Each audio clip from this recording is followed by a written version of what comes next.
The night Sarah Quinn nearly bled out on her kitchen floor, she was more worried about the spreadsheet she hadn't finished than about dying.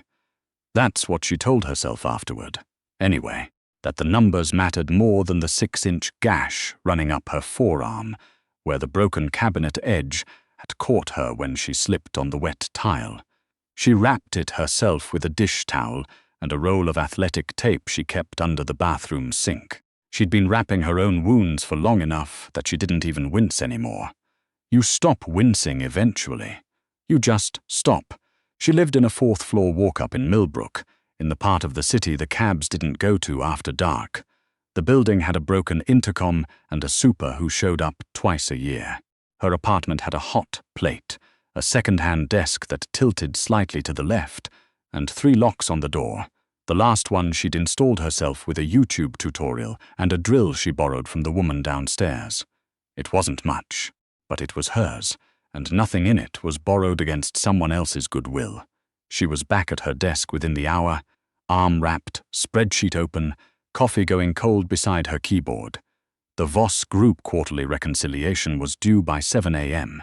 She had 4 hours. She didn't think about her arm again. She'd been working for Dominic Voss for 8 months. She hadn't known exactly who he was when she took the job. She knew he was wealthy in the quiet, immovable way that certain men were wealthy. Not flashy, not loud, but permanent. The kind of wealth that didn't need to announce itself because it had never needed to. She knew the Voss Group had interests in real estate, logistics, private security, and consulting, which was the word the paperwork used, and which she understood early on meant something different from what it meant at other firms. She knew all of this, and she took the job anyway, because the offer was $42,000 more than her previous salary, and she had her mother's medical bills, and she was very, very good at numbers. Her official title was Financial Analyst, which was a polite way of saying she was the person who made the books look like they belonged to a legitimate company, while also being the person who actually understood what the numbers underneath meant. She was good at holding 2 realities at once. She'd been doing it her whole life. She had almost no contact with Voss himself. She sent her reports to his executive assistant, a man named Philip, who communicated exclusively through clipped 2-sentence emails. Once, in her 2nd month, she'd passed Voss in the hallway outside the conference room. He'd glanced at her. That was it. He had grey eyes and the kind of face that had probably been handsome before it got tired, and he looked at her exactly the way he looked at the wall, as a feature of the building, not a person in it. She preferred it that way. She was nobody to him. Being nobody was safe. The cabinet in her kitchen had been broken for 3 weeks. The landlord wasn't returning her calls. She'd put in the request twice in writing, documented it the way she documented everything, dated, time-stamped, copied to herself. It didn't matter. The building had 14 units, and she was the only one who submitted complaints in triplicate. She was making tea the night it happened. She reached for the mug on the top shelf, and the cabinet door swung out wrong, the hinge giving way on one side, and when she stepped back, her heel caught the edge of the wet mat, and she went down sideways into the counter. The cabinet frame caught her arm on the way. She sat on the kitchen floor for a moment and looked at the blood running down her wrist and thought, I should really finish that reconciliation. Then she got up and dealt with it. She didn't go to the emergency room. The ER would take 4 hours minimum and cost her $500 before insurance, and she'd already met her deductible but not her out-of-pocket. And she knew exactly what the numbers meant. She knew how to clean a wound. She knew how to close it well enough. She'd watched enough videos online to know what needed stitches and what didn't, and this was the kind of cut that was bad enough to look alarming, but not bad enough to change the math on the hospital bill. She taped it. She went back to her desk. She sent the reconciliation at 6:47 a.m. and went to sleep for 3 hours on top of her covers, still in her work clothes. She was at the office by 10. She didn't realize how much blood she'd left on the desk until the next morning, when the athletic tape started soaking through. She'd changed it in the women's bathroom on the 4th floor, rolling up her sleeve over the sink, pressing clean gauze against the cut with her other hand. She was concentrating on the angle. She didn't hear the door. Quinn. She looked up. Dominic Voss was standing in the doorway of the women's restroom. For a second, neither of them said anything. She was aware distantly of how this looked. Her sleeve shoved up to her elbow, blood-spotted gauze on the counter, the cut visible and raw and clearly not new. "This is the women's room," she said. "I'm aware." He didn't move. His eyes dropped to her arm, then back to her face. "How long has that been like that?" "It's fine. That isn't what I asked." She turned back to the mirror and started rewrapping. Her hands were steady. She'd trained herself years ago to keep her hands steady when she was being watched. Since last night, cabinet fell. "It's not deep. It looks deep. I've had worse." She said it without thinking, and then she heard how it sounded, and she pressed her mouth together and focused on the gauze. Voss didn't say anything for a moment. She could see him in the mirror, still in the doorway, jacket off, sleeves rolled to the forearm the way he wore them when he'd been in back-to-back meetings. There was a scar on his left forearm, she noticed. Long and pale.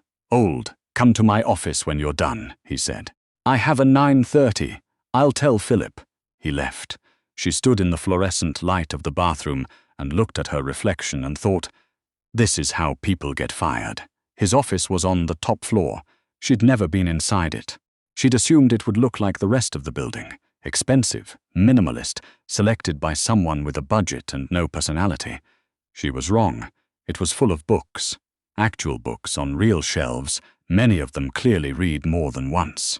There was a chess set on the side table, mid-game, and she couldn't tell if it was decorative or in progress. He was standing at the window when she came in. He turned when he heard the door. "Sit. I'd rather stand." He looked at her for a moment.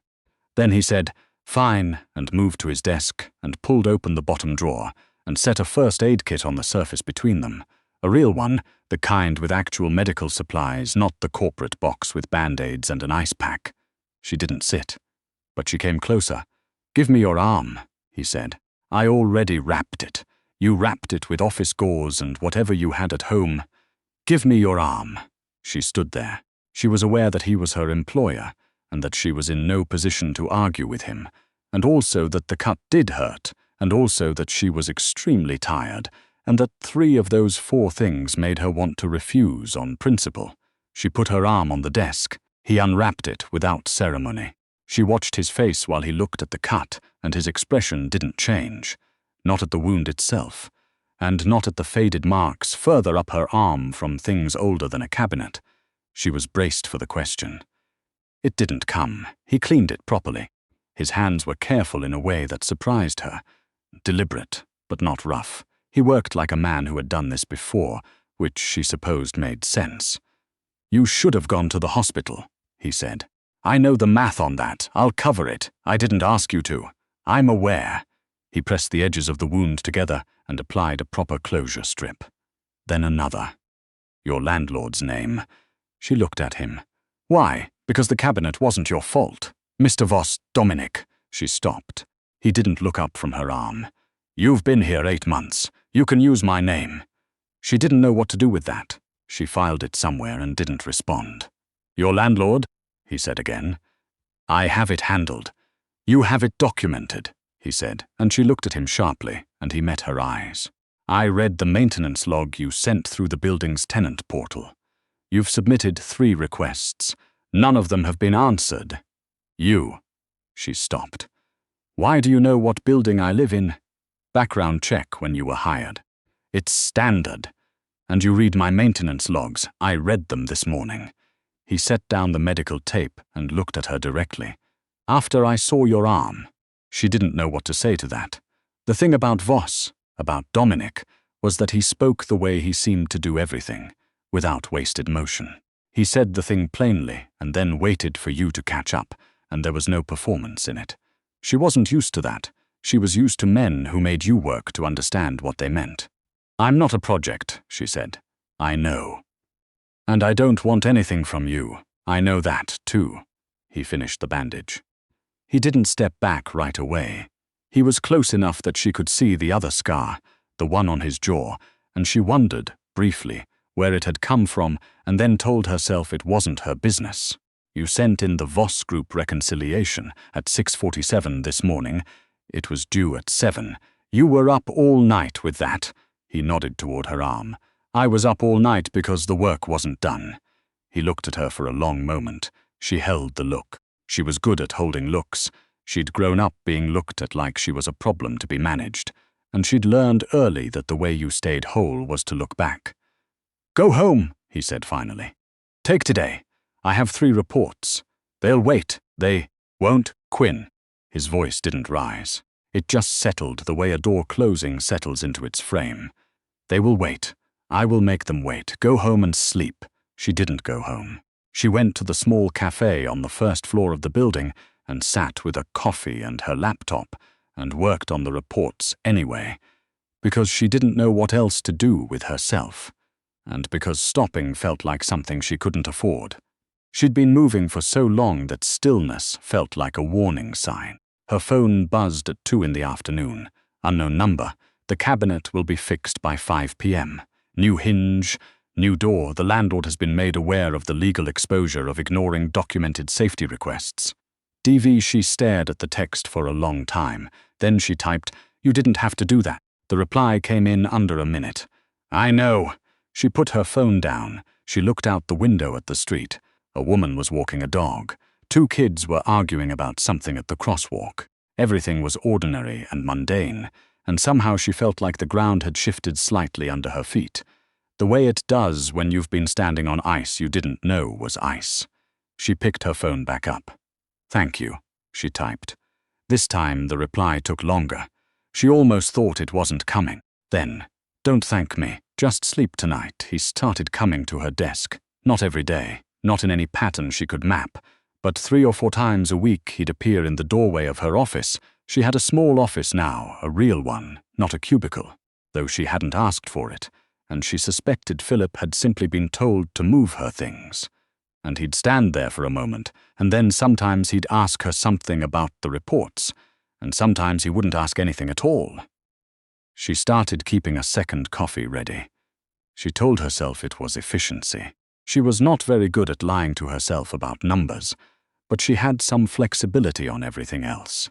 She learned things about him in fragments, the way you learned most things about people who didn't offer themselves easily. He took his coffee without anything in it. He had a younger brother who called on Sundays, and who he always stepped out to answer. He'd been in the Navy before whatever came after the Navy, and he moved through spaces the way men moved when they'd spent years having to know where every exit was. He didn't waste words, but he also didn't ration them out of cruelty. When he spoke, it meant something, and she learned to pay attention. He had a fiancée. Her name was Claudette. Sarah knew this because there was an engagement announcement in a business publication that lived in her news feed, and also because Claudette came to the office once, on a Thursday, in a dress that probably cost more than Sarah's monthly rent.